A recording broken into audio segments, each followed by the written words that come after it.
Just this past winter break, Sickles teacher Miss Schomer started experiencing symptoms not typical of a simple common cold. My ears started hurting, and I hadn't had an ear infection in like 10 years. The whole thing was very confusing because my ear hurt and then that same side of my throat hurt. So I thought maybe there was a connectedness. Schomer's developed an unexpected case of Bell's palsy, which caused temporary paralyzation of the left half of her face and head.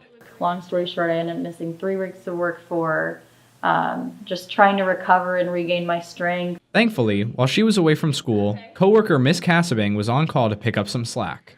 I don't feel like it was anything super special. It was just really what needed to happen for the students. But just making sure that the classes were on track. And one of the largest assistants to Schomer's in this time of need is student Lane Palmer. I grade papers, I check homework, I organize her desk, I make file folders for past units and put them in the file cabinet. She even asked me at one point, she was like, "Why isn't anyone helping you?"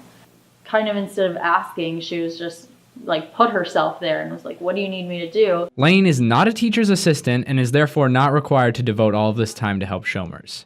Instead, she gives up her lunchtime every day to help in the classroom. I've never started doing this with the thought of like, oh, maybe I'll get some recognition for this. And it just seems like she likes to help people. I would not be where I am work-wise without her. As it turns out, Lane has a personal connection to the victims of Bell's palsy.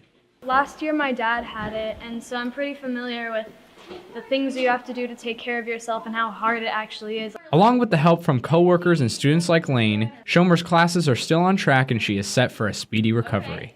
The healing process takes, I've heard mostly that it can take up to 3 months, but then I heard from one doctor that it can take up to 6 months, and I'm hoping that that's not how long it takes. From WSTV, I'm Owen Walter. It's me.